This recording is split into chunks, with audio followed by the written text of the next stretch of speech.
Welcome back to Vancouver. Last night we saw exactly why women's figure skating is the Winter Games' most popular event. Raw emotion, record scores, and a historic jump. And that was only in the short program. We've got today's special correspondent, Kristi Yamaguchi, who won gold in 1992, and Scott Hamilton, who did it in 1984, joining us this morning. Good morning to both of you. I called her Olympic gold performance. That was my first Olympics as a broadcaster, so that was very exciting. And you called the event last night, and you were also in the Coliseum. In fact, you were blogging last night. Describe the feeling in the Coliseum last night. I mean, it was electric.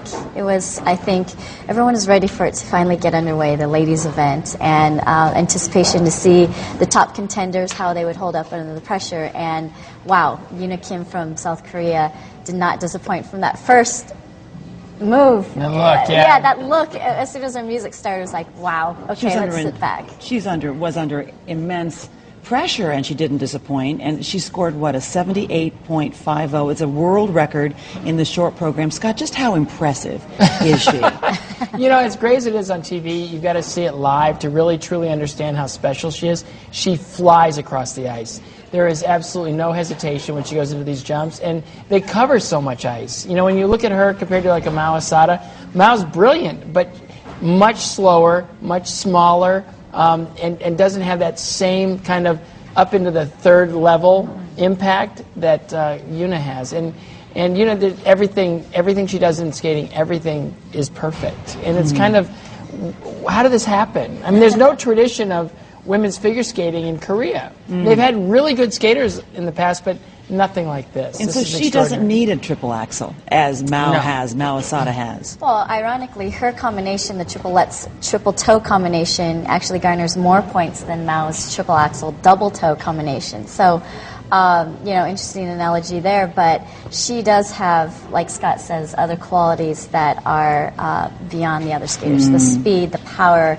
and, you know, just the overall presence, I think, on the ice is so commanding. Which is not to say that Mao Asada is a shirker. I mean, my goodness, what a beautiful skater. She's from Japan, and she's got to be thinking about her strategy this morning after what happened last night, barring a mistake, right? You're laughing at me. No, it's like your strategy. She's the only woman in the world that does triple axel, right? And she's going to probably put two of them in a long program, and it probably won't be enough.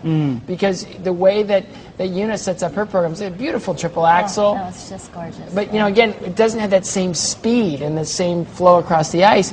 It's amazing skating, but when you put them side by side and you compare them, you know, Mao's got to be thinking, there's nothing I can do. I just gave her everything I had in the short program. She skated right after me, directly after me. She heard my scores. She knew they were great, and she threw it down and beat me by 4.5 points.